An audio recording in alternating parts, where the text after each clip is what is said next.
ข้าพเจ้าคิดว่าความจริงย่ำใดก็อยู่เหนือความบิดเบือนสัจธรรมย่ำใดก็ชนะอธรรมสื่อมวลชนย่ำใดก็ต้องอยู่ในสภาพเฮียนหูอยู่ในสภาพเกี่ยมพร้อมต่อสู้เพื่อให้ได้ศรัทธามาโดยความสัจธรรมจากความเป็นจริงสื่อมวลชนที่ดี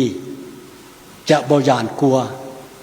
ที่จะต่อสู้เพื่อความเป็นธรรมเพื่อความศรัทธาของประชาชน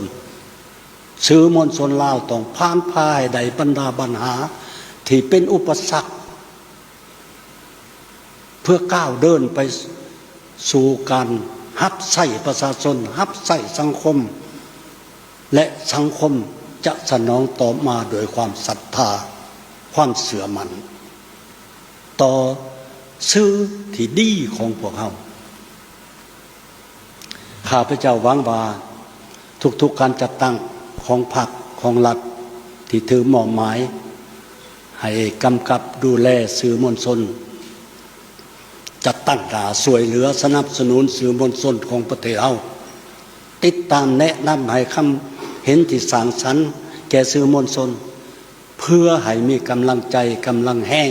ปฏิบัติหน้าที่อันมีเกียรติของเขาเจ้ากระโต้ผู้เฮ็ดสื่อมวลชนก็ต้องมันปรับปรุงตนเองเฮียนหู้ตลอดเวลาและนำใส่กาลโอกาสที่มีอยู่ให้ท่านกับสภาพการเฮ็ดให้สื่อมวลชนลาวเดินหน้าไปไวกว่าข่าวปลอมคมชัดกว่าข่าวบิดเบือนแทงเข้าถึงใจของวัยหนุ่มและคนลาวก่อนที่อิทธิพลที่เป็นอันตรายจะมาถึงนี่คือว่าภารกิจและความรับผิดชอบที่และศักดิ์ศรี